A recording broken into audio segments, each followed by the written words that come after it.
पास्का त्योहार से 5 दिन पहले क्या हुआ था, हम देखेंगे कि प्रभु के साथ भी 5 दिन पहले क्या हुआ था। इसका मतलब है कि 6 दिन पहले, उससे 1 दिन पहले प्रभु कहाँ से आ रहे हैं, तो वे यरीहो से यरूशलेम आ रहे हैं। लगभग 15 मील की दूरी पैदल चलकर वे आ रहे हैं। आते समय ही वे झक्कई को देखते हैं। आप सबने देखा होगा, है ना, लूका के 19वें अध्याय में झक्कई को बुलाते हैं, है ना, झक्कई आओ आज मुझे तुम्हारे घर ठहरना है, ऐसा कहने वाली घटना वहीं घटती है। उसके बाद सुबह आकर वे बारतिमय नामक एक अंधे को चंगा करते हैं और फिर वे कहाँ ठहरते हैं, वे मरियम, मार्था और लाजर के घर वाले बेथानी में ठहरते हैं। वहां ठहरकर 5 दिन पहले सुबह बेथानी से यरूशलेम के लिए निकलते हैं। अगर आप इस तालिका में देखें तो मत्ती के 21वें अध्याय में, मरकुस के 11वें अध्याय में, लूका के 19वें अध्याय में और यूहन्ना में यह घटना दर्ज है। इस दिन होने वाली घटनाओं को हम देख सकते हैं। सुबह वे क्या करते हैं, वे गधे पर चढ़कर जुलूस में आते हैं। इसी घटना को हम पाम संडे के रूप में मनाते हैं, है ना। ये घटना पास्का त्योहार से 5 दिन पहले घटित होती है। ठीक है, प्रभु आकर क्या करते हैं, वे सुबह गधे पर सवार होकर जुलूस में आते हैं। इसके बाद प्रभु के समय सारणी में एक महत्वपूर्ण घटना घटती है। क्या है वह? उन्हें खोजते हुए यूनानी और रोमी लोग भी आते हैं। वे चमत्कार या किसी निशानी के लिए नहीं, बल्कि सच में उन्हें खोजते हुए आते हैं। फिर शाम को प्रभु क्या देखते हैं, हम देखते हैं कि वे यरूशलेम को देखकर रोने लायक एक घटना को देखते हैं।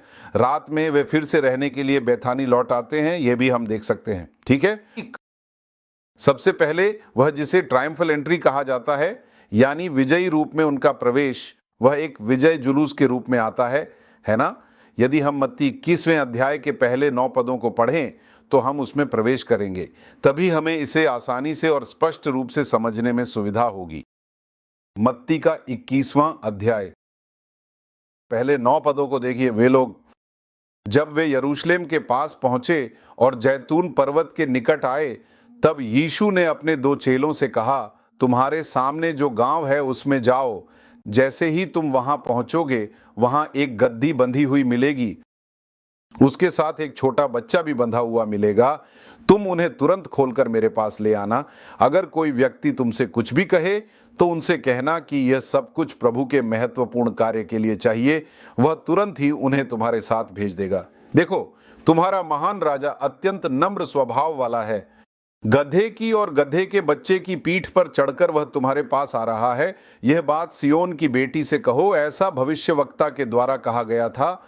यह सब कुछ इसलिए हुआ ताकि वह भविष्यवाणी पूरी हो जाए। चेले गए और यीशु ने उन्हें जो आदेश दिया था वैसा ही किया और गधा तथा उसका बच्चा ले आए। उन्होंने अपने वस्त्र उन पर डाल दिए और यीशु को उन पर बैठाया। भीड़ के बहुत से लोग अपने वस्त्र रास्ते में बिछा रहे थे। कुछ और लोग पेड़ों से डालियां काटकर रास्ते में फैला रहे थे। आगे और पीछे चल रही भीड़ जोर से पुकार रही थी, दाऊद के पुत्र को होशाना। वे चिल्ला रहे थे, जो प्रभु के नाम से आता है वह धन्य है, उच्चतम स्थान में होशाना, आमीन। अर्थात प्रभु आकर इस प्रकार की विजय यात्रा करने वाले हैं, ऐसा 2 लोग कह रहे हैं, 2 लोग भविष्यवाणी कर रहे हैं। दानियेल भविष्यवक्ता की पुस्तक 9वें अध्याय के 23वें से 26वें तक की आयतों के माध्यम से प्रभु किस प्रकार इस तरह की विजय यात्रा पर आने वाले हैं, यह लगभग 466 साल पहले उसी दिन से लेकर सटीक भविष्यवाणी के रूप में बताया गया था। इसके बारे में एक और संदेश है। अगर आप YouTube पर देखेंगे तो आपको समझ में आएगा कि कैसे 476 साल पहले उसी दिन से लेकर यह सटीक भविष्यवाणी के रूप में कही गई थी। सिर्फ इतना ही नहीं, जकरयाह भविष्यवक्ता की पुस्तक के 9वें अध्याय की 9वीं आयत को भी मत्ती उद्धृत करते हैं। वह भी मसीह के बारे में बहुत स्पष्ट रूप से कहते हैं, यरूशलेम की पुत्री आनंद कर, देख तेरा राजा तेरे पास आ रहा है। वह धर्मी है, उद्धार देने वाला है, नम्र है और गधे पर, हाँ, गद्दी के बच्चे पर सवार होकर आ रहा है। अब सवाल यह है कि प्रभु गद्दी के बच्चे पर सवार होकर क्यों आ रहे हैं, इसे अच्छे से समझिए। उस समय जब कोई राजा किसी देश को जीत लेता था और विजय जुलूस में लौटता था तो वह घोड़े पर ही आता था। जीतने वाला राजा हमेशा घोड़े पर ही आता था। यहां प्रभु कह रहे हैं, दाऊद के संतान जो प्रभु के नाम से आने वाले हैं वे धन्य हैं। लोग उन्हें राजा के रूप में स्वीकार करते हुए होशन्ना, प्रभु के नाम से आने वाले को उच्चतम में होशन्ना कहकर गर्व से और जोर जोर से जयकार कर रहे हैं। लोग खजूर की डालियां पकड़ते हैं क्योंकि वे मानते हैं कि विजयी राजा आ रहे हैं और वे अपने वस्त्र उनके आगे बिछाकर प्रभु की आराधना करते हैं, लेकिन वह गड्ढे पर आ रहे हैं। अब मैं बताता हूं कि गड्ढे पर कौन आता है, तभी आपको मेरी बात सही से समझ में आएगी। गड्ढे पर वही आता है जो हार चुका है और खुद को अगले व्यक्ति के सामने समर्पित करता है। नहीं, मेरी सेना की ताकत कम है, तुम्हारी सेना की ताकत ज्यादा है, मैं तुम्हारे सामने समर्पण करता हूं, ऐसा कहकर जो आता है वही गड्ढे पर आता है। लेकिन जो विजयी जुलूस में आता है वह गड्ढे पर नहीं, घोड़े पर ही आता है। यहां प्रभु को राजा के रूप में स्वीकार किया जा रहा है, लेकिन बात यह है कि वह अपने आप को समर्पित करने वाले के रूप में अपनी जिंदगी को तुम्हारे लिए मैं अर्पित करता हूं, यह कहकर समर्पण करने के लिए ही गधे पर आ रहे हैं। यही बात जकरयाह भविष्यवक्ता ने 500 साल पहले भविष्यवाणी के रूप में कही थी। प्रभु ने जो कार्य किया वह गधे पर और गधे के बच्चे पर किया। यहां मत्ती में यह बात बहुत स्पष्ट रूप से कही गई है।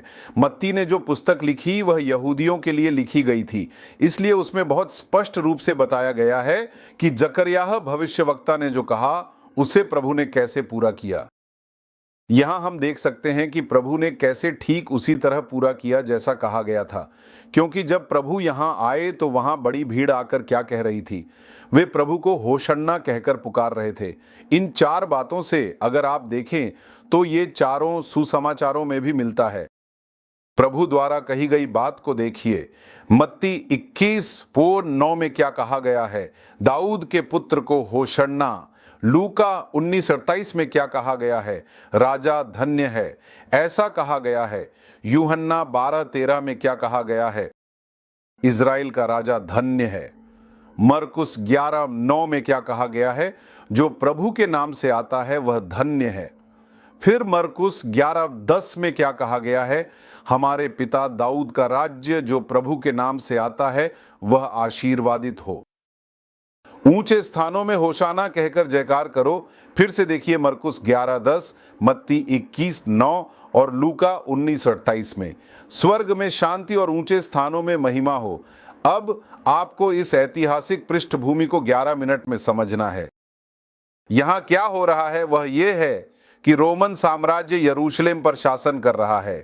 पिलातुस वहां का अधिकारी गवर्नर के रूप में कार्यरत है। आपके लिए राजा के अलावा कोई और राजा नहीं है।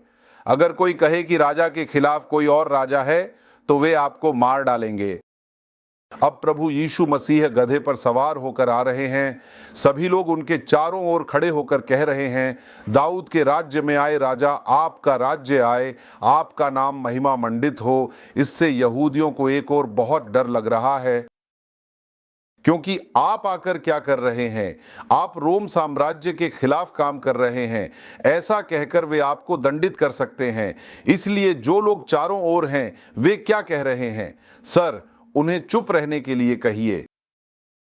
क्या आपको समझ में आ रहा है कि वे क्या कह रहे हैं?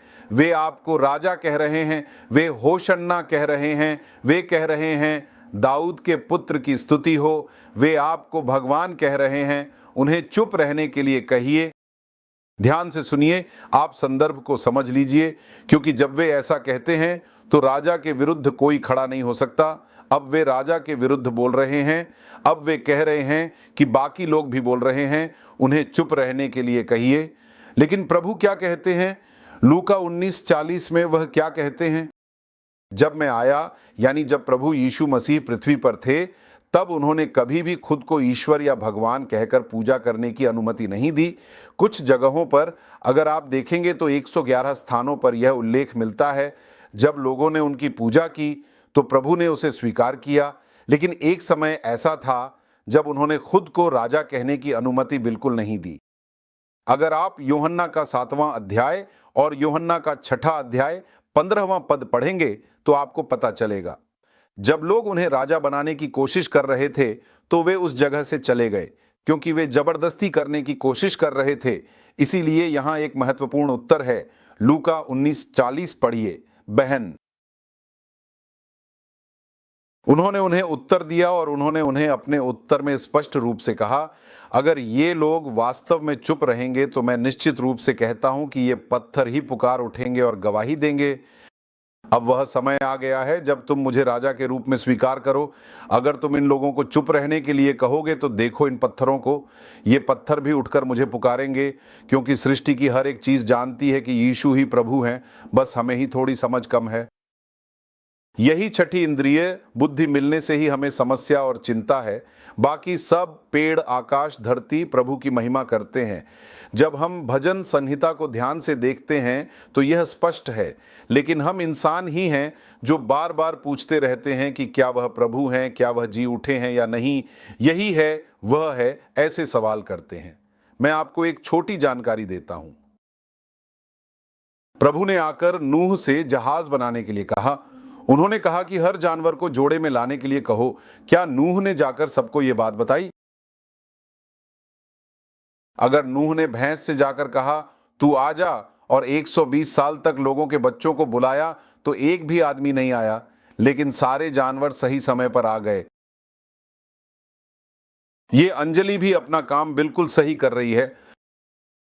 समझ की कमी ही असली समस्या है। समझ में आया? नीलामी जैसी चीजें आ गई हैं, लेकिन उससे भी ज्यादा समस्या है। अब तो सहन भी नहीं हो रहा। क्या आर्टिफिशियल इंटेलिजेंस 7वीं इंद्रिय लेकर आ गया है और वह भी और बड़ी समस्या बन गई है। लेकिन 5 इंद्रियों वाले जीवों का तो भगवान ध्यान रखता है, सब कुछ समझ जाता है। ये लोग भी समझ सकते हैं। इसीलिए भगवान जो कहते हैं ये पत्थर भी वही करेगा, ऐसा कहते हैं। अब इस विजय यात्रा को समाप्त करने के बाद भगवान आकर एक महत्वपूर्ण सूचना देते हैं। भगवान यह समझाते हैं कि उनका समय आ गया है, यह समझना है। यूहान अध्याय 12 आयत 20 से 23 तक के वचन, यूहान 12 है 20 से 23 तक के वचन मैं पढ़ रहा हूं। त्योहार में पूजा करने वालों में कुछ यूनानी लोग भी थे। उन दिनों में दूसरे देशों के लोग भी वहां त्योहार में भाग लेने के लिए आते थे। यह कोई नई बात नहीं थी, वे हमेशा ही आते थे। लेकिन इस बार देखिए, वे आए।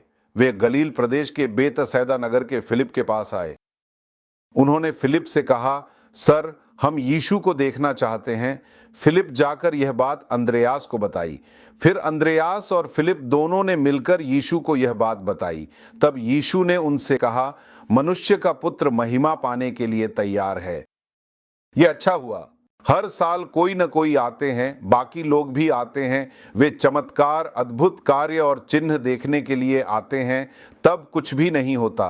प्रभु के पास आकर फिलिप और अंद्रयास कहते हैं, सर, आपको देखने के लिए यूनानी लोग आए हैं। जैसे ही उन्होंने यह कहा, क्यों यीशु ने कहा, समय आ गया है। क्या अब तक लोग केवल प्रभु की सामर्थ्य और चमत्कार देखने के लिए ही आए थे? लेकिन अब जब वे आ रहे हैं तो परमेश्वर कौन है, इसका प्रकट ज्ञान मिलने वाला है। जब वे आए तो यहूदी अस्वीकार कर दिए गए और यहूदियों द्वारा अस्वीकार किए जाने के बाद ही यीशु को क्रूस की मृत्यु के लिए जाना पड़ा। यहूदियों के अलावा हम सबको उन्हें स्वीकार करने के लिए एक पीड़ा से गुजरना पड़ा। इसलिए ही जब यहूदी नहीं बल्कि अन्य जातियों के लोग प्रभु यीशु मसीह को खोजते हुए आए, तब प्रभु ने कहा, मेरा समय आ गया है। मेरा समय आ गया है। अगर आप देखें तो लूका 2:32 में जब शिमोन ने यीशु के बारे में कहा, मेरी आंखों ने तेरे उद्धार को देखा है, क्योंकि वे प्रभु के पास आकर यह कह रहे थे। वे प्रभु को खोजते हुए आए थे। इससे पहले भी लोग प्रभु को खोजते हुए आए थे। ऐसी एक बहन आकर अपने बच्चे के दुख के बारे में बात करती है। शताधिकारी का बच्चा आकर कहता है, वह सामरिया में जा रहे हैं। यह 4 अध्याय में है। लेकिन हर बार जब प्रभु कहते हैं तो वे क्या कहते हैं? मैं केवल इज़राइल के खोए हुए भेड़ों के लिए भेजा गया हूं।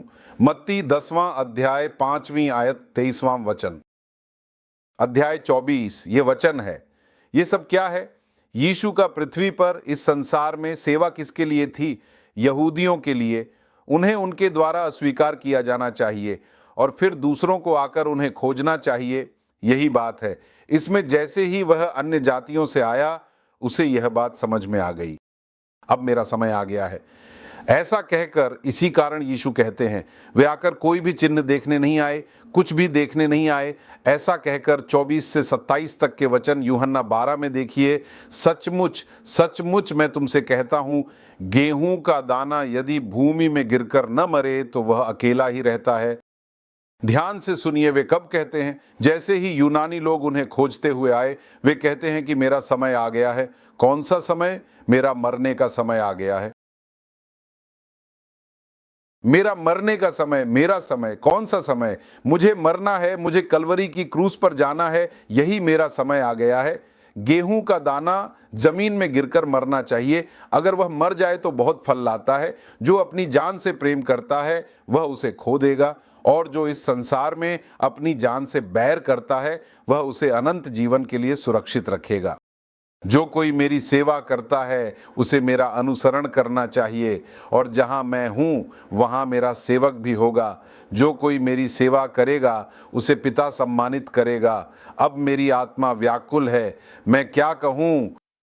पिता, क्या मैं यह कहूँ कि मुझे इस भयानक घड़ी से बचा ले? लेकिन मैं तो इसी कारण, इसी विशेष घड़ी के लिए इस दुनिया में आया हूँ। प्रभु यीशु मसीह स्पष्ट रूप से बताते हैं कि उनका चेहरा कलवरी की ओर है, जहां उन्हें बलिदान होना है। यूनानियों के आने के साथ ही मेरा समय आ गया है। अब मैं कहाँ जा रहा हूँ? मैं कलवरी के क्रूस की ओर जा रहा हूँ। अभी से मेरी आत्मा व्याकुल हो रही है। मैं क्या कहूँ प्रभु? क्या मैं कहूँ कि मुझे इससे बचा लीजिए? नहीं नहीं, मैं तो इसी के लिए आया हूँ, इसी उद्देश्य के लिए मुझे भेजा गया है। आप ध्यान से देखिए, 5 दिन पहले हमने जो पिछला पाठ लिखा था उसमें क्या था? पुराने नियम में क्या हुआ था प्रभु? यीशु मसीह आए। ये सब कैसे पूरा हुआ, ये हमारे अगले पाठ में पूरी तरह से समझ में आ जाएगा जब हम उसे पढ़ेंगे। अब क्या है? 5 दिन पहले ही जब वे वहां आए, उन्होंने तुरंत कहा, मेरा समय आ गया है, मैं कलवरी की ओर जा रहा हूं, मैं मरने जा रहा हूं, मैं यह करने जा रहा हूं। ऐसा नहीं कह सकते, क्योंकि इसके माध्यम से ही क्या होने वाला है। यहूदियों और गैर यहूदियों के लिए दूसरे अध्याय के 11-12 वचन में, जैसे यहूदियों और गैर यहूदियों के बीच एक दीवार थी, उस दीवार को हटाकर, क्या हम सब एक ही परमेश्वर की संतान नहीं हैं? हमें एक साथ लाने वाला एक कार्य इसी के माध्यम से हुआ है, ऐसा कहा गया है। क्योंकि वे आकर, प्रभु यीशु मसीह, भले ही वे परमेश्वर थे, पूरी तरह से अपनी दिव्यता को छोड़कर मनुष्य का रूप और दास का स्वरूप लेकर आए। सिर्फ इतना ही नहीं, बल्कि वे हर तरह से हमारी तरह परीक्षित हुए। क्यों आत्मा व्याकुल होती है? क्यों? क्या वह अपनी इच्छा करेगा या प्रभु की आज्ञा मानेगा? वे कहते हैं, प्रभु मेरी इच्छा नहीं, तेरी इच्छा पूरी हो। तो इसका मतलब है कि मेरी भी एक इच्छा है। मुझे लगता है कि क्या कोई और तरीका है जिससे आप मुझे बचा सकते हैं बिना इस कलवरी के मार्ग पर गए? लेकिन नहीं नहीं, क्यों इच्छाओं में? प्रभु तेरी ही इच्छा पूरी हो। ऐसा कहकर उन्होंने हर परीक्षा में भी खुद को पूरी तरह समर्पित कर दिया।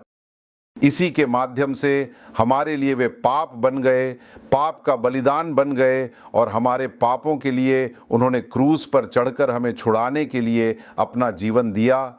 यह बात ग्रीक लोग आते ही समझ गए। सुबह जुलूस खत्म होते ही तुरंत अगला क्षण प्रभु का समय था। शेड्यूल इसी तरह शुरू होता है। अगला कार्यक्रम क्या है? ग्रीक लोग आ गए हैं, अब मेरे मरने का समय आ गया है, मैं क्या करूं? क्या मैं छोड़ दूं? अगर आप ध्यान से देखें तो इसके साथ ही प्रभु की सार्वजनिक सेवा का अधिकांश भाग पूरा हो जाता है। यदि आप यूहन्ना के सुसमाचार के अनुसार देखें तो यूहन्ना 12 के बाद प्रभु सार्वजनिक रूप से कोई भी सेवा नहीं करते। 13वां अध्याय, जिसमें पांव धोने की घटना है। अब वह क्या कह रहे हैं? जैसे ही उन्होंने ऐसा कहा, तुरंत स्वर्ग से एक आवाज आती है, ऐसा कहा गया है।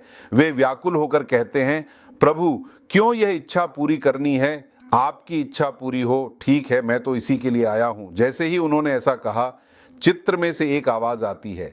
यूहन्ना 12 28 से 30 तक देखिए। उन्होंने कहा, पिता अपने नाम की महिमा कर। तब स्वर्ग से एक आवाज आई, मैंने उसकी महिमा की है और फिर भी महिमा करूंगा। वहां खड़े लोग जिन्होंने वह सुना बोले कि यह तो गरज की आवाज थी। कुछ और लोगों ने कहा कि यह कोई स्वर्गदूत था। उन्होंने कहा कि एक स्वर्गदूत ने बात की है। यीशु ने उनसे कहा, यह आवाज मेरे लिए नहीं बल्कि तुम्हारे लिए आई है। प्रभु के कहने पर स्वर्ग से आवाज आती है, इसका क्या अर्थ है? मैं तेरे नाम की महिमा करूंगा और फिर भी महिमा करूंगा, ऐसी एक आवाज आती है। पहले ही 13 बार प्रभु ने प्रकट होकर स्वर्ग में स्थित पिता परमेश्वर ने खुलेआम बात की है, ऐसा हम देख सकते हैं। जब प्रभु यीशु मसीह ने बपतिस्मा लिया और पानी से बाहर आए, तब स्वर्ग से एक आवाज आई। यह यूहन्ना 3:17, मरकुस 1:11 और लूका 3:22 में लिखा है। प्रभु कहते हैं, यह मेरा प्रिय पुत्र है, इसमें मुझे प्रसन्नता है। इसी तरह जब यीशु रूपांतरण पर्वत पर थे, हम मत्ती 17वें अध्याय, मरकुस 9 और लूका 9वें अध्याय में देखते हैं। रूपांतरण के समय भी वहां एक आवाज आती है, वहां भी कहा जाता है, यह मेरा प्रिय पुत्र है। अब तीसरी बार इस स्थान पर एक आवाज सुनाई देती है। जब यह आवाज आई तो लोगों ने 3 तरह की प्रतिक्रियाएं दी। एक व्यक्ति क्या कहते हैं? वे कहते हैं कि बिजली की गड़गड़ाहट हुई। कुछ लोग जब बोलते हैं तो उनकी बात भी ऐसी ही होती है, सिर्फ एक तेज आवाज, डरावनी गूंज। आखिर में उन्होंने क्या कहा, ना उन्हें समझ में आता है ना हमें। बस एक ही गड़गड़ाहट, एक ही बिजली की आवाज, जैसे सन सांप ठंडर कहते हैं, बस एक ही तेज आवाज, डाड़ा डाड़ा। कुछ लोगों के लिए बस यही होता है, बस वैसे ही। आखिर में जब आप उनके पास जाते हैं तो आप बस कहते हैं, उन्होंने कुछ अच्छा ही बोला होगा, बस इतना ही, छोड़ दीजिए। क्या उन्हें समझ में आता है? उन्हें भी समझ में नहीं आता। क्या हुआ? कोई जोर जोर से ड्रम बजा रहा है, सही से मार रहा है। आज क्या मारा वो पता नहीं, कौन सा वचन है वो भी पता नहीं। बस ऐसे ही कुछ लोग होते हैं। फिर कोई और क्या कहते हैं, अगर देवदूत बोलें तो ये लोग कैसे होंगे, थोड़ा कैसे। अगर आप उस समय देखें तो प्रेरितों के काम अध्याय 12 में पतरस को छुड़ाना है कहकर वे यरूशलेम में ही प्रार्थना कर रहे थे। स्वर्गदूत आकर पतरस को जगाता है और उसे बाहर ले आता है और वह यूहन्ना मरकुस के घर पहुंचता है। मरकुस के घर पहुंचकर वह दरवाजा खटखटाता है। तुरंत नौकरानी रोड़ा नीचे आकर देखती है कि वह पतरस की आवाज है। वह तुरंत दौड़कर जाकर बताती है कि पतरस नीचे है। तुरंत सब कहते हैं, पागल हो गई हो क्या? हम पतरस की आत्मा की ही उम्मीद कर रहे हैं, पतरस की नहीं। लेकिन हम तो पतरस की रिहाई के लिए ही प्रार्थना कर रहे हैं। तुरंत किसी और ने कहा, क्या पता वह पतरस का स्वर्गदूत ही होगा। वहां देखो, एक आदमी बैठा है। यहां बहुत से लोग हैं जो बाइबल का आधा हिस्सा पढ़कर ही प्रचार करने लगते हैं। तुरंत कहा गया कि वह स्वर्गदूत है, पतरस का स्वर्गदूत आ गया है। यहां भी कुछ लोग हैं जो सोचते हैं कि वह स्वर्गदूत है, लेकिन प्रभु क्या कहते हैं, यह स्वर्ग से आई प्रभु की आवाज है जो तुम्हें सुनाई दे रही है। इसका कारण यह है कि प्रभु ने कई बार कहा है, मैंने अपनी जान दी है और मैं अपनी जान को वापस ले सकता हूं। कई बार ऐसा कहा गया है, लेकिन बाइबल के वचन को ध्यान से पढ़कर देखिए। प्रभु यीशु मसीह के मरने और पुनर्जीवित होने के बाद बाइबल के वचन में लिखा है कि परमेश्वर ने उन्हें जीवित किया। हर बार यह कहा गया है कि परमेश्वर ने उन्हें जीवित किया, लेकिन कहीं भी यह नहीं लिखा है कि उन्होंने स्वयं उठ खड़े हुए, क्योंकि उन्होंने सब कुछ छोड़ दिया था। इसलिए ही प्रभु कहते हैं, मैंने तुम्हें महिमा दी है, मैं और भी महिमा दूंगा, मैं तुम्हें ऊंचा उठाऊंगा। इसलिए ही हर नाम से ऊपर नाम दिया गया है। फिर कुछ बातें फिलिप्पियों 4:12 में कही गई हैं, पृथ्वी पर और स्वर्ग में किसी और नाम के द्वारा नहीं, केवल प्रभु यीशु मसीह के नाम के द्वारा ही उद्धार संभव है। इसलिए ही प्रभु कहते हैं कि मैं उस नाम को महिमा दूंगा। जब वह क्रूस की मृत्यु के लिए जाने से पहले प्रार्थना कर रहे थे, तब भी उन्होंने कहा कि मैं महिमा दूंगा। ऐसा कहने योग्य है। इसके बाद प्रभु यीशु मसीह की मृत्यु के बारे में एक भविष्यवाणी है। ये वह बात है जो उन्होंने उस शाम कही थी, उस दिन। फिर जब वह एक और बात कहते हैं तो देखिए वह क्या कहते हैं। वही यूहन्ना 12 के 34 से 36 तक की आयतों को देखिए। लोगों ने उनसे कहा, हमने धर्म ग्रंथ में सुना है कि मसीह सदा तक रहेगा, तो फिर आप कैसे कह सकते हैं कि मनुष्य के पुत्र को ऊंचा उठाया जाना चाहिए?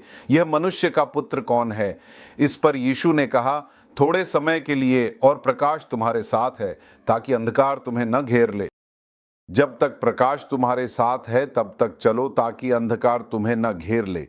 जो अंधकार में चलता है वह नहीं जानता कि वह कहाँ जा रहा है। जब तक प्रकाश तुम्हारे साथ है तब तक प्रकाश में विश्वास करो, ताकि तुम प्रकाश के पुत्र बनो। यीशु ने ये बातें कहकर उन्हें छोड़ दिया और छिप गया। प्रभु कहते हैं कि उसे ऊंचा उठाया जाना चाहिए। ये प्रभु यीशु मसीह बार बार कहते हैं कि उन्हें कलवरी की क्रूस पर जाकर मरना होगा, लेकिन यहूदी समुदाय की परंपरा के अनुसार वे क्या सोचते हैं कि हमें बचाने के लिए आने वाले मसीहा हमेशा जीवित रहेंगे। अच्छी तरह समझ लीजिए, बाइबल वचन के आधार पर पुराने नियम में जो भी सारी भविष्यवाणियां कही गई हैं, वे क्या कहती हैं कि मसीहा हमेशा जीवित रहेंगे। यहाँ वे स्वयं को मसीहा के रूप में प्रस्तुत करते हैं और कहते हैं कि वे ही इस संसार के पापों को बचाने के लिए आए उद्धारकर्ता हैं। कहने वाले प्रभु यीशु मसीह क्या कहते हैं? वे कहते हैं कि उन्हें मरना होगा, उसके बाद उन्हें पुनर्जीवित किया जाएगा। यह बात कुछ विरोधाभासी लगती है। मसीहा को मरना नहीं चाहिए, लेकिन वे खुद कहते हैं मैं मर जाऊंगा। क्या आपको समझ में आ रहा है? क्योंकि वहां मौजूद यहूदी लोगों के लिए यही समस्या थी, कैसे मसीहा जो हमें बचाने के लिए आए हैं मर सकते हैं। लेकिन वे क्या कहते हैं? वे खुद कहते हैं कि मैं मरने जा रहा हूं। और प्रभु यह बात एक बार नहीं, दो बार नहीं, बल्कि 14 बार कहते हैं कि मैं मरूंगा और फिर जीवित होकर उठूंगा। 7 बार वे अपने शिष्यों से कहते हैं, 7 बार वे सबको बताते हैं। इन्हीं बातों में वे इन 3 दिनों के बारे में भी बताते हैं। वे कहते हैं कि मनुष्य का पुत्र मरेगा और 3 दिनों के बाद फिर से जीवित होगा। देखिए, इन 14 वचनों में यूहन्ना 2:19 में यह व्यक्तिगत रूप से कहा गया है और मत्ती 12:29-40 में भी यह व्यक्तिगत रूप से कहा गया है। यूहन्ना 6:51 में इसे व्यक्तिगत रूप से नहीं कहा जा सकता। यूहन्ना 16:21, मरकुस 8:31, लूका 9:22 में इसे सामान्य रूप से कहा गया है। इसके बाद मत्ती 17:9 से 12 तक की आयतों में भी इसे सामान्य रूप से कहा गया है। फिर मत्ती 17:22 से 23, मरकुस 9:21 में भी यही बात कही गई है कि लूका 9:44 में इसे सामान्य रूप से कहा गया है। इसके बाद यूहन्ना 10:17-18 में इसे व्यक्तिगत रूप से कहा गया है। लूका 11:29-30 में भी इसे व्यक्तिगत रूप से कहा गया है। मत्ती 20:17 से 19, मरकुस 10:32 से 34, लूका 18:21 से 33 ये दोहराया नहीं गया है। देखिए, कुल मिलाकर 14 बार कहा गया है। 7 बार व्यक्तिगत रूप में कहा गया है, 7 बार सामान्य रूप में कहा गया है। ये सभी आयतें दी गई हैं। कृपया आप इन्हें पढ़ें। इस हफ्ते कुछ दिनों के लिए हर दिन 12 घंटे निकालकर इन पर ध्यान लगाएं और इन आयतों को पढ़कर आप इन्हें अच्छी तरह से समझ लें। ये सब खत्म हो गया। सुबह हम यरूशलेम आते हैं। प्रभु भी गड्ढे पर यात्रा कर रहे हैं, हम भी उनके साथ आ गए हैं। आने के बाद जैसे ही यूनानी लोग आकर कहते हैं, प्रभु को तुरंत पता चल जाता है, बस इतना ही। वे कहते हैं कि मैं प्रेम पूर्वक क्रूज पर जाने वाला हूं, और जैसे ही वे यह कहते हैं तुरंत एक आवाज़ आती है। वह कहते हैं कि मैं इसी के लिए हूं। पिता कहते हैं कि मैं इसे छुपाऊं, और तुरंत लोग बोलने लगते हैं, मसीहा नहीं मरेंगे। आप क्यों मरने जा रहे हैं? वे पूछते हैं। वे कहते हैं, अगर मैं ऊंचा न किया जाऊं तो आप लोग उद्धार नहीं पाएंगे। मुझे यह रास्ता तय करना ही है, वे कहते हैं। इतना कहकर शाम को जब वे फिर से बेथानी लौटते हैं, यरूशलेम को देखते हैं और प्रभु यरूशलेम को देखकर आंसू बहाते हैं। यह दृश्य शाम का है। रात को वे फिर से बेथानी लौटकर वहीं ठहरने जा रहे हैं। सुबह बेथानी से निकलकर प्रभु के साथ हम सब यरूशलेम के लिए एक ही जुलूस में गए। बहुत खुशी का माहौल था। जैसे ही यूनानी लोग आए, सबको नींद सी आ गई। जब वे अगली बार आने वाले हैं तब वे देखते हैं। यह देखने और रोने वाली घटना लूका द्वारा लिखित सुसमाचार के 19वें अध्याय में है। लूका 19 पद 11 से 44 तक। पद 41 से 43 तक की आयतें हैं। जब वह पास आया, उसने नगर को देखा, यानी यरूशलेम को देखा, और उसके लिए बहुत रो पड़ा। उसने कहा, काश इस महत्वपूर्ण दिन में जो तेरे लिए है तू वही जान पाता जो तेरी शांति और सुकून के लिए वास्तव में आवश्यक है। लेकिन अब वे सभी बातें तेरी आंखों से पूरी तरह छुपा दी गई हैं, क्योंकि तू उस समय को नहीं पहचान पाया जब तुझे मुलाकात का अवसर मिला था, इसलिए तेरे शत्रु तुझे घेर लेंगे, चारों ओर से तुझे घेर कर तुझ पर हमला करेंगे। वे तुझे और तेरे बच्चों को धरती पर पटक देंगे और तुझ में एक पत्थर पर दूसरा पत्थर भी नहीं छोड़ेंगे। ये दिन तेरे लिए जरूर आएंगे। प्रभु यरूशलेम को देखकर रो पड़े और बोले, यरूशलेम, यरूशलेम, तू ऐसे समय में भी प्रभु के आने के समय को नहीं पहचान पा रहा है। तेरी आंखों से सब कुछ छुपा हुआ है। क्या तुझे पता है कि तेरे साथ क्या होने वाला है? क्या होने वाला है? यहाँ तक कि तेरे मंदिर में भी, जहाँ यहूदी लोग गर्व से बातें करते हैं, वहाँ भी एक पत्थर पर दूसरा पत्थर नहीं बचेगा। तुम्हारा यरूशलेम भी ऐसा ही होगा। यरूशलेम को खोद डाला जाएगा और मेरी आंखों का तारा, जिस पर सबसे अधिक गर्व किया जाता है, वह मंदिर है। क्योंकि जब भगवान मंदिर में आकर प्रभु की आराधना करते हैं तो उन पापों को एक साल के लिए टाल दिया जाता है और इससे जो गौरव उन्हें मिलता है वह बहुत ही अद्भुत है। दूसरा, मंदिर की सेवा और कार्यों के कारण सभी देश डरते हैं। उस समस्या के लिए उन्होंने अंदर एक संदूक पेटी रखी है। कैसे? अगर आप सामुएल पुस्तक पढ़कर देखेंगे तो पता चलेगा कि यह जो समझौते का संदूक है, यही संदूक अगर शुद्ध रखा जाए तो सब कुछ ठीक रहेगा। उसने उसे उठाया, उसके बाद उसके शरीर पर घाव हो गया। अब यहाँ क्या है? यह संदूक यहाँ है, इसीलिए यह मंदिर है। इन दोनों को लेकर यरूशलेम के लोग बहुत गर्व से सराहना करेंगे। अब हांदावर क्या कह रहे हैं? तुम्हारा किला भी ठीक है, तुम्हारा मंदिर भी कहीं नहीं जा रहा है। क्या कह रहे हैं? एक पत्थर के ऊपर एक पत्थर भी नहीं बचेगा। अगर आप आकर हर एक स्तंभ को गिनकर राजाओं की पुस्तक लेकर पढ़कर देखें तो पता चलेगा कि वह काम कितना अद्भुत था। उसमें इस्तेमाल की गई हर एक लकड़ी भी और जो भी काम किया गया, लगभग 130 से 140 टन सोना ऊपर चढ़ाया गया था। इतनी भव्यता से वह मंदिर बनाया गया था। हुआ ये कि रोमनों ने आकर यीशु मसीह के मरने के बाद, मसीह के बाद 70वें वर्ष में आकर उस मंदिर को आग लगा दी। जैसे ही आग लगाई गई, ऊपर चढ़ाया गया सारा सोना पिघलकर सभी पत्थरों के बीच में चला गया। अब उन्हें सोना चाहिए था, सोना पूरी तरह से पत्थरों के बीच में चला गया था। अब क्या करें? हर पत्थर को तोड़कर उसके बीच में जो सोना था उसे निकालने के लिए एक एक पत्थर को अलग अलग करके, एक पत्थर के ऊपर दूसरा पत्थर न रहे, ऐसे सब पत्थरों को अलग कर दिया। ठीक वैसे ही जैसे प्रभु ने कहा था, सोना निकालने के लिए एक भी पत्थर दूसरे के ऊपर नहीं छोड़ा, सारा सोना निकाल लिया गया। यह पूरी तरह से पूरा हो गया, शब्द दर शब्द, एक पत्थर के ऊपर एक पत्थर भी नहीं। अगर गिर भी गया हो तब भी दो पत्थर एक दूसरे के ऊपर होते हैं। लेकिन इसमें तो सोना था। अगर सोना हो तो क्या हम चुप बैठेंगे? तब से अब तक सोने के लिए ही हम सब, हमारे जैसे तमिल लोग, सोना खरीदने वाले कौन हैं? यहूदी भी वैसे ही हैं। क्या है कि सब कुछ तोड़कर उस सोने को निकालने के लिए सब कुछ फिर से निकालकर, कुछ भी न बचाकर उस मंदिर को वैसे ही छोड़ दिया। यही मीका और पुराने भविष्यवक्ता की व्यवस्था थी। मीका 3:12 में इसी के बारे में भविष्यवाणी की गई थी। यह सब खत्म होने के बाद जब प्रभु इस दिन में हमारे प्रभु के पास जाते हैं तो हमने क्या देखा? गर्दन में जुलूस जा रहा है, अपने आप को समर्पित करने के लिए जा रहे हैं। जब यूनानियों को आते देखा तो कहा, मेरा समय आ गया है। प्रभु कहते हैं, मैं महिमा मंडित किया जाऊंगा। इसके बाद वे यरूशलेम को देखते हैं। हमें एक बात समझनी चाहिए। मत्ती 21:3 में प्रभु कहते हैं, तुम जाओ, वहां कोई भी नहीं चढ़ा हुआ, एक गधा और एक गधे का छोटा बच्चा है, उसे जाकर तुरंत खोल दो। और अगर कोई तुमसे पूछे तो कह देना कि प्रभु को इस गधे की बहुत ही ज्यादा जरूरत है। प्रभु को इस गधे की जरूरत कैसे पड़ गई? मेरे हिसाब से आज भी प्रभु को वास्तव में बुद्धिमानों, चतुर लोगों और ज्ञानी लोगों को ढूंढना जरूरी नहीं है। यह बात आपको अच्छी तरह समझ में आ जानी चाहिए। अगर आप प्रभु को उठाकर ले जाने वाले गधे के लिए तैयार हैं तो वह आपके ऊपर चढ़कर आने के लिए तैयार हैं। प्रभु को एक गधे की जरूरत है। अगर प्रभु को सिर्फ एक गधे की जरूरत है तो क्या आपकी जरूरत नहीं है? इसी वजह से हम सेवा में हैं। हाँ, मैं प्रभु को ढोने वाले गधे के रूप में तैयार हूं। बस इतना ही, और कुछ जरूरी नहीं है। बड़ी बड़ी चीजों की कोई जरूरत नहीं है। इसीलिए आपने देखा होगा कि हम किसी भी पद या उपाधि की परवाह नहीं करते।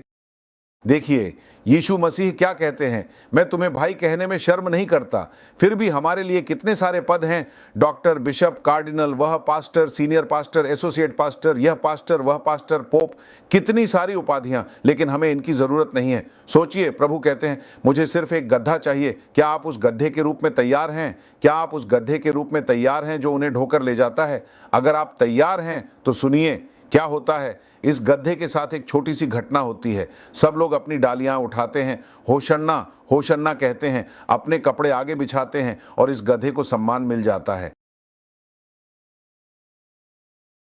देखा तुमने मुझे कितना सम्मान मिला, देखा उन्होंने मेरे लिए क्या क्या किया। सब ने हाथ हिलाकर होशन्ना होशन्ना कहा, सब ने अपने कपड़े बिछा दिए, कितना बड़ा स्वागत हुआ। लेकिन जानते हो क्यों? जब तक वह यीशु मेरे ऊपर हैं तब तक ही। इसे अच्छी तरह समझ लो, जब तक तुम प्रभु को अपने ऊपर रखते हो तभी तक तुम्हें भी सम्मान मिलेगा। क्यों? अगर उस गड्ढे से प्रभु को उतारकर उसे अकेला छोड़ दिया जाए तो लोग क्या करेंगे? वे उस पर गंदगी का बोझ डाल देंगे। आज बहुत से लोग गंदगी का बोझ उठाने वालों की तरह हैं। इसका कारण यही है क्योंकि अगर गड्ढे को सम्मान मिला तो भी वह गंदगी ही उठाएगा, प्रभु को नहीं। इसलिए हमारे मन से भी अगर प्रभु को नहीं उठाया तो हम भी वैसे ही हो जाएंगे। प्रभु को उठाने वाला होना बहुत ज़रूरी है। दूसरी बात, प्रभु क्या कहते हैं? जब वे आते हैं तो हम देखते हैं कि उन्हें अच्छे से सजाकर उनकी आराधना करने के लिए तैयार रहना चाहिए, है ना? मार्कुस 11:9 से 10 में जब हम देखते हैं तो यरूशलेम के लोग आकर क्या करते हैं? वे कहते हैं प्रभु के नाम से आने वाले धन्य हैं, प्रभु के नाम से आने वाले हमारे पिता दाऊद का राज्य धन्य है। ऊंचाई में होशन्ना कहकर वे जय जयकार करते हैं। जब हम अपने प्रभु के पास आते हैं तो हमारे मुंह में हमेशा स्तुति भरी होनी चाहिए, चाहे और कुछ हो या ना हो, स्तुति अवश्य होनी चाहिए। प्रभु, आपने मुझे बचाया है, आपने मुझसे प्रेम किया है, मेरे लिए कलवरी की क्रूस पर गए। प्रभु, आपने मुझे छुड़ाया है अपने राज्य की महिमा के लिए, आपने मुझे अपने राज्य में एक सदस्य के रूप में शामिल किया है। प्रभु, जब मुझ में कोई भलाई नहीं थी तब भी आपने मुझे ढूंढ कर बचाया। उस प्रेम के लिए आपको धन्यवाद, आपको स्तुति हो। इस प्रकार हमारे मुंह से हमेशा प्रभु की स्तुति और धन्यवाद निकलते रहना चाहिए। हमें यह अच्छी तरह समझना चाहिए कि जब हम अपने मुंह से कहते हैं तो हमेशा यह स्वीकार करना चाहिए कि वह केवल एक अच्छा भविष्यवक्ता, अच्छा नैतिक शिक्षक या अच्छा प्रचारक नहीं है, बल्कि वह परमेश्वर हैं। वह मुझे बचाने के लिए आए, वह संसार के उद्धारकर्ता हैं। मैं उनके लिए ही जीऊंगा। वह मेरे परमेश्वर हैं, वह देवों के देव, प्रभुओं के प्रभु हैं, सब कुछ रचने वाले परमेश्वर हैं, ब्रह्मांड और आकाश गंगाओं के सृष्टिकर्ता हैं। वही मेरे जीवन के शासक हैं। मैं केवल उन्हीं के आगे झुकता हूँ, किसी और के आगे नहीं। मेरी सारी महिमा, स्तुति और आदर केवल उन्हीं के लिए है।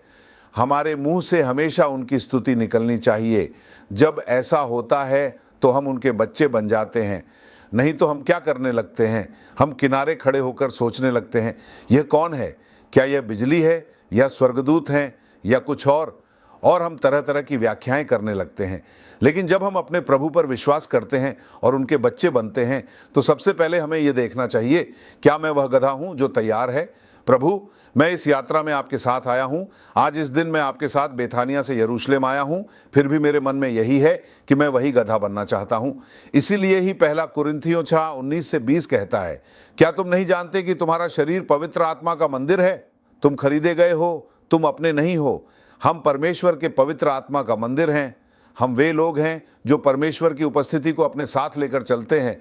जो हमें देखते हैं वे मसीह को देख सकते हैं। तब हमारा जीवन एक अच्छा मसीही जीवन होगा। उस रात प्रभु बेथानिया में ठहरे। वहाँ मरियम, मार्था और लाजर थे।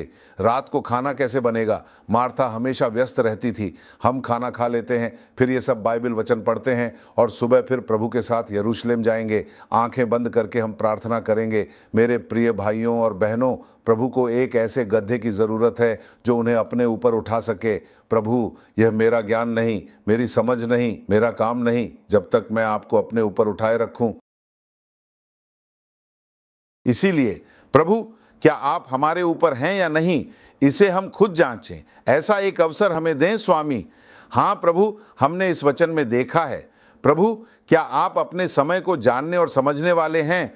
उसी तरह हमें भी हमारे समय को जानने और समझने वाले बनाइए ताकि हम जीवन में आगे बढ़ सके। हमारे परमेश्वर कृपा कीजिए स्वामी। प्रभु, यह एक कोमल संध्या की आराधना है। हम आपको धन्यवाद और स्तुति के साथ आराधना करते हैं। हमने आपके वचन को देखा है प्रभु, हम इसे और भी गहराई से खोजें प्रभु, आपकी बुद्धि और आपको जाने और उस ज्ञान में बढ़ें। हमें कृपा दीजिए स्वामी। हे जीवित और सामर्थी पिता, आमीन।